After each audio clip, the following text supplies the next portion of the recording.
Hi friends, तो कैसे हैं आप लोग। एकदम बढ़िया। आपका स्वागत है हमारे यूट्यूब चैनल टारगेट विद गौरव पर। आज की वीडियो बहुत ही धमाकेदार होने वाली है, क्योंकि आज हम आप लोगों के लिए लेकर आए हैं हिंदी के वर्णमाला चैप्टर से टॉप 20 मोस्ट इंपॉर्टेंट क्वेश्चन, जो कि परीक्षा की दृष्टि से बहुत ही महत्वपूर्ण हैं। TET, CTET, super TET, UP Lekhpal, UPSI को देखते हुए बहुत ही इंपॉर्टेंट क्वेश्चन है, इसलिए आप लोग हमारे साथ बिल्कुल बने रहिए। लेकिन वीडियो शुरू करने से पहले हम आप लोगों के साथ कुछ शब्द शेयर करना चाहेंगे। राह संघर्ष की जो चलता है वही संसार बदलता है। राह संघर्ष की जो चलता है वही संसार बदलता है।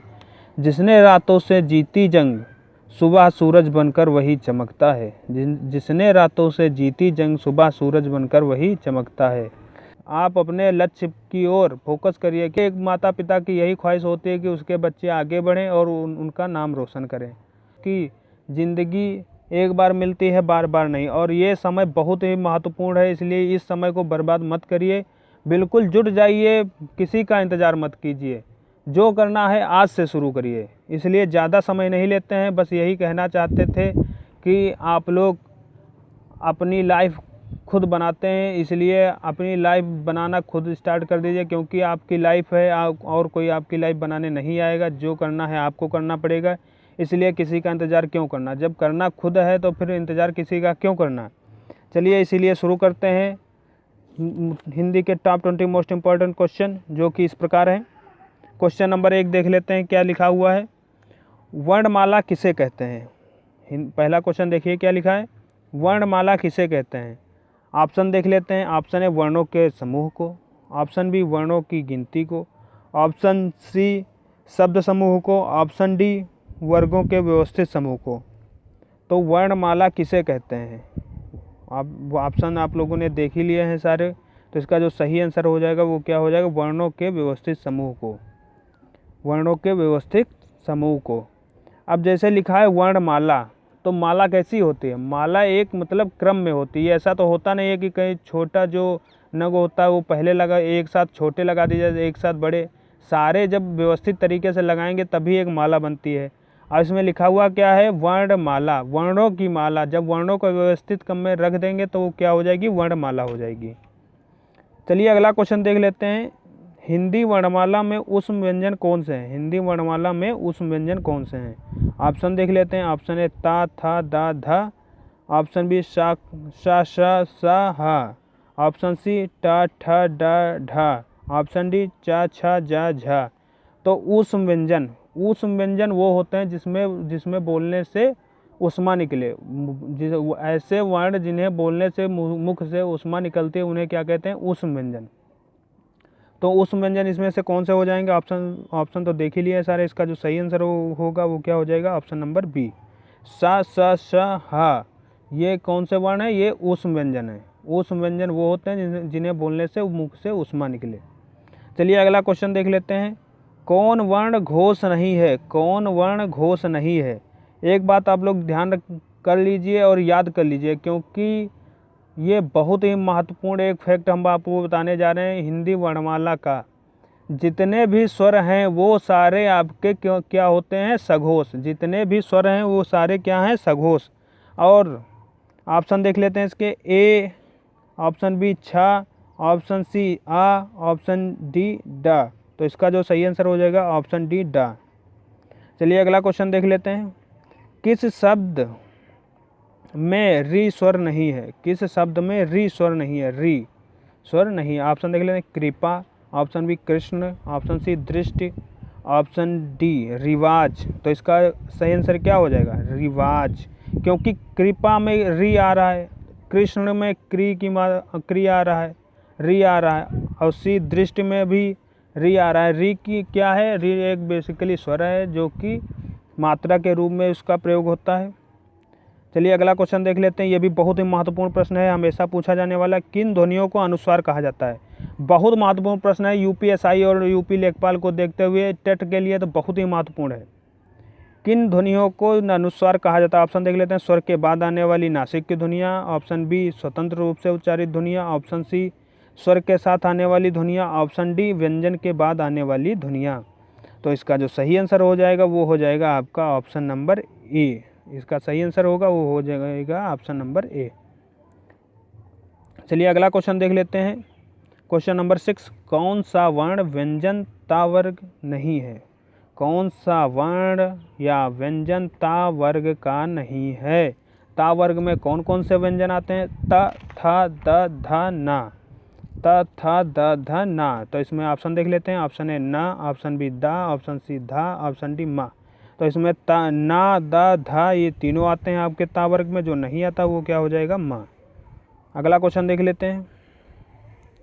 क्वेश्चन नंबर 7, घा का उच्चारण स्थान है। घा का उच्चारण स्थान है। ऑप्शन ए मूर्धा, ऑप्शन बी कंठ, ऑप्शन सी तालु, ऑप्शन डी दंत। इसका जो सही आंसर हो जाएगा वो क्या हो जाएगा? कंठ। क्योंकि जो घा वर्ण है वो कौन से वर्ग में आता है? क वर्ग में आता है। तो क वर्ग के सारे वर्णों का उच्चारण स्थान क्या है? कंठ। अगला क्वेश्चन देख लेते हैं क्या है।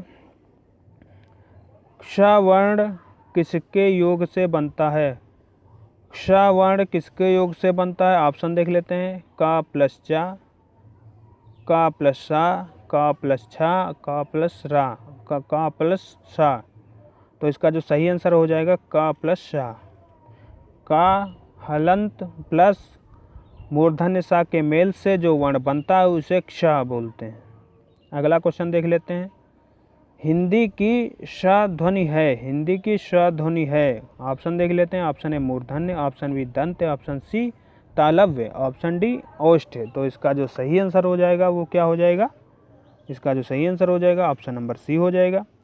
क्योंकि श वर्ण जो है वो तालव्य है। श 3 प्रकार की होती हैं, आप ऐसे याद कर सकते हैं। ये श जो है ये आपकी हो जाती है तालव्य, और ये हो जाएगी आपकी दंत, और ये आपकी हो जाएगी मूर्धन्य। चलिए अगला क्वेश्चन देख लेते हैं। क्वेश्चन नंबर 10, अर्धस्वर है। अर्धस्वर हिंदी व्यंजन में, हिंदी वर्णमाला के व्यंजन में अर्धस्वर होते हैं 2 वर्ण। वो कौन कौन से होते हैं? ऑप्शन देख लेते हैं। या प्लस व, या व, ऑप्शन बी पा मा, ऑप्शन सी या र ला, ऑप्शन डी सा और हा। तो इसका जो सही आंसर हो जाएगा या और वा। या बनता है ई से, वा बनता है ऊ से, इसलिए इनको क्या कहा जाता है? अर्धस्वर। हिंदी वर्णमाला में स्वरों की संख्या, ये बहुत ही महत्वपूर्ण प्रश्न है।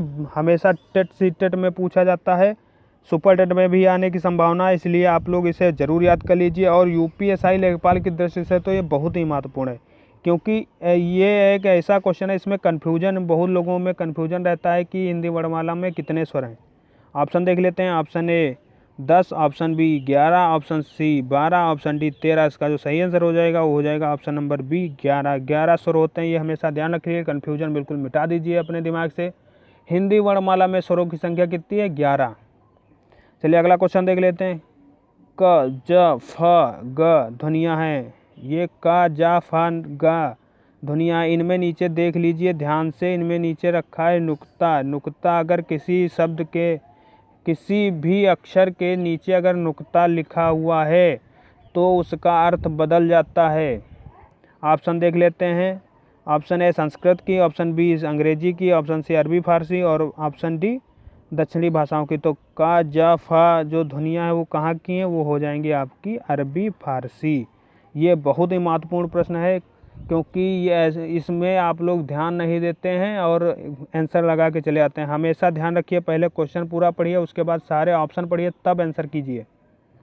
चलिए अगला क्वेश्चन देख लेते हैं। स्वर ध्वनि के प्रकार हैं। स्वर ध्वनि के प्रकार हैं। स्वर कितने प्रकार के होते हैं? स्वर बेसिकली कितने प्रकार के होते हैं? स्वर बेसिकली 3 प्रकार के होते हैं। कौन कौन से? ह्रस्व, दीर्घ, प्लुत, 3 प्रकार के स्वर होते हैं, जिनमें से ह्रस्व जिसे बोलने में सबसे कम टाइम लगे, दीर्घ ह्रस्व से ज़्यादा समय लगे तो वो दीर्घ हो जाएगा, और सबसे ज़्यादा समय लगे वो कौन सा हो जाएगा? प्लुत। तो इसका जो सही आंसर हो जाएगा वो हो जाएगा ऑप्शन नंबर डी। ये तीनों क्या हैं? स्वर के प्रकार हैं। चलिए अगला क्वेश्चन देख लेते हैं। ये भी बहुत ही महत्वपूर्ण प्रश्न है। निम्नलिखित में एक संयुक्त व्यंजन नहीं है। निम्नलिखित में एक संयुक्त व्यंजन नहीं है। कौन सा संयुक्त व्यंजन आपके कितने होते हैं? 4। देख लेते हैं इसमें कौन सा नहीं है। ऑप्शन ए क्षा, ऑप्शन बी त्रा, ऑप्शन सी क्षा, ऑप्शन सी सा, ऑप्शन डी ज्ञा। तो इसका जो सही आंसर हो जाएगा ऑप्शन नंबर सी, क्योंकि जो सा दिया हुआ है ये आपका संयुक्त व्यंजन नहीं है। तो संयुक्त व्यंजन होते कितने हैं? वो संयुक्त व्यंजन होते हैं 4। चार होते हैं आपका श, त्र, ज्ञ, स्र, ये आपके 4 संयुक्त व्यंजन होते हैं। अगला क्वेश्चन देख लेते हैं। ये भी क्वेश्चन बहुत महत्वपूर्ण है। ऐसे क्वेश्चन हमेशा परीक्षाओं में पूछे जाते हैं क्योंकि इनमें कन्फ्यूजन बहुत बनी रहती है, क्योंकि इसमें एक हलंत वाली दिक्कत रहती है।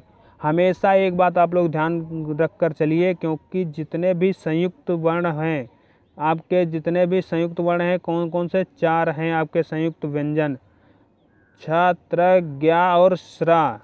इसमें बनते कैसे हैं ये संयुक्त वर्ण? इनमें पहला जो स्वर रहित होता है पहला वर्ण, दूसरा होता है स्वर सहित। स्वर रहित, स्वर सहित। और स्वर रहित की बेसिकली खास पहचान क्या है? जिसके नीचे हलंत लगा हो वो स्वर रहित है, जिसमें हलंत ना लगा हो वो आपका हो जाएगा स्वर सहित।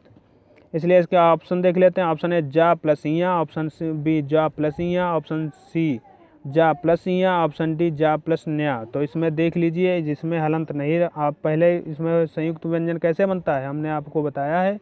पहला वर्ण होना चाहिए स्वर रहित, दूसरा होना चाहिए स्वर सहित। स्वर रहित होगा पहले में, उसमें आपका हलंत लगा रहेगा, लेकिन जो दूसरा होगा स्वर सहित उसमें हलंत नहीं होगा। इसको देखते हुए जो इसका सही आंसर हो जाएगा वो क्या हो जाएगा आपका? Option number C. चलिए अगला क्वेश्चन देख लेते हैं। भिन्न भिन्न स्वरों के मेल से जो स्वर उत्पन्न होता है। हमेशा ध्यान रखिए, अगर 2 चीज़ें मिल रही वहाँ पर संयुक्त का मतलब होता है जहाँ पर 2 चीज़ें मिले। हमेशा 2 चीज़ें मिलेंगी तो वो चीज़ क्या हो जाएगी? संयुक्त। ऑप्शन देख लेते हैं। ऑप्शन ए संयुक्त स्वर, ऑप्शन बी दीर्घ स्वर, ऑप्शन सी संधि स्वर, ऑप्शन डी मूल स्वर। इसका जो सही आंसर हो जाएगा वो हो जाएगा आपका संयुक्त स्वर। चलिए अगला क्वेश्चन देख लेते हैं। ओ औ का उच्चारण स्थान माना जाता है। ओ औ का उच्चारण स्थान माना जाता है। ऑप्शन देख लेते हैं। ऑप्शन ए कंठोष्ठ, ऑप्शन बी मूर्धा, ऑप्शन सी दंतोष्ठ, ऑप्शन डी तालु। ये भी बहुत महत्वपूर्ण प्रश्न है परीक्षा की दृष्टि से। इसका जो सही आंसर हो जाएगा, इसका सही आंसर हो जाएगा आपका ऑप्शन नंबर ए कंठोष्ठम। ओ दौतो कंठोष्ठम। अगला क्वेश्चन देख लेते हैं। विसर्ग का प्रयोग किन शब्दों में नहीं होता है? ऐसे क्वेश्चन आपके यूपीएसआई लेखपाल में ज़रूर आएंगे, और सीटेट और आपका हो जाएगा सुपर टेट। ये भी बहुत ही महत्वपूर्ण है इन चीज़ों को देखते हुए। इसका जो सही आंसर हो जाएगा, ऑप्शन देख लेते हैं पहले। ऑप्शन ए तद्भव, ऑप्शन बी तत्सम, ऑप्शन सी शंकर, ऑप्शन डी ये सभी। ऐसे कौन से शब्द हैं जिनमें विसर्ग का प्रयोग नहीं होता? वो हो जाएगा आपका ऑप्शन नंबर सी शंकर। शंकर शब्द ऐसे हैं जिनमें आपके विसर्ग का प्रयोग नहीं होता है। चलिए अगला क्वेश्चन देख लेते हैं। ये भी परीक्षा की दृष्टि से बहुत ही महत्वपूर्ण है। ऑप्शन नंबर ए का, ऑप्शन बी च, ऑप्शन सी ट, ऑप्शन डी ला। तो स्पर्श व्यंजन कौन से होते हैं जिनको बोलने पर जीव्या, जो इधर जीव्या आपके मुख में अगर स्पर्श कर रही है तो वो कौन से वर्ण हो जाएंगे? वो हो जाएंगे आपके स्पर्श व्यंजन। ऐसे व्यंजन जिनको बोलने पर आपकी जीव्या मुख के किसी भी भाग को स्पर्श करती है तो वो वर्ण हो जाएंगे आपके स्पर्श व्यंजन। तो इसका जो सही आंसर हो जाएगा वो हो जाएगा ला। क्योंकि अगला क्वेश्चन देख लेते हैं। अगला क्वेश्चन हो जाए अंत्यस्थ व्यंजन हैं। अंत्यस्थ व्यंजन हैं, तो अंत्यस्थ व्यंजन कौन से हैं? ऑप्शन देख लेते हैं। ऑप्शन ए क, ख, ग, घ, ऑप्शन बी प, फ, ब, भ, ऑप्शन सी य, र, ल, व, ऑप्शन डी स, श, ह। इसका जो सही आंसर हो जाएगा वो क्या हो जाएगा? ऑप्शन नंबर सी य, र, ल, व आपके अंत्यस्थ व्यंजन है। व्यंजन बेसिकली कितने होते हैं? बेसिकली आपके होते हैं 3 प्रकार के व्यंजन। पहला हो जाएगा आपका स्पर्श व्यंजन, जिसमें आपके आएंगे क वर्ग, का वर्ग, चा वर्ग, टा वर्ग, ता वर्ग और पा वर्ग। दूसरा हो जाएगा आपका अंतस्थ व्यंजन। आपका दूसरा हो जाएगा अंतस्थ व्यंजन, जिसमें होंगे य, र, ल, व। तीसरा आपका हो जाएगा उष्म व्यंजन। उष्म व्यंजन में कौन कौन से आएंगे? श, श, स, ह। ये 4 हो जाएंगे उष्म व्यंजन। तो इस प्रकार हम लोगों ने हिंदी वर्णमाला के top 20 most important question discuss करे हैं। ये बहुत ही क्वेश्चन महत्वपूर्ण है, इसलिए आप लोग ये क्वेश्चन जरूर याद कर लीजिए और आप लोग हमारे साथ बने रहिए। हम आप लोगों के साथ चैप्टर वाइज इम्पोर्टेंट क्वेश्चन लेकर आएंगे। चैप्टर वाइज सारे इम्पोर्टेंट क्वेश्चन ऐसे होंगे जो पिछली परीक्षाओं में पूछे गए हैं और आगे पूछे जाने की संभावना 100% है। इसलिए आप लोग पूरा वीडियो देखिए, और अगर आप लोगों को वीडियो अच्छी लगी है तो प्लीज़ लाइक कीजिए, शेयर कीजिए और और आप लोग बेल आइकन को ज़रूर प्रेस कर लीजिए, क्योंकि अगर हमारी नई वीडियो आती है तो आप तक नहीं पहुंच पाएगी। इसलिए आप लोग प्लीज़ चैनल को सब्सक्राइब ज़रूर करिए, उसके बाद बेल आइकन को ज़रूर प्रेस करिए, क्योंकि हमें आपसे और कुछ नहीं चाहिए। बस आप लोग केवल हमारा वीडियो देखिए और चैनल को सब्सक्राइब कीजिए। बस आप लोग मेहनत करते रहिए, हमारे साथ बने रहिए। 100% गारंटी है आप लोग हमेशा सफल होंगे, ज़रूर सफल होंगे।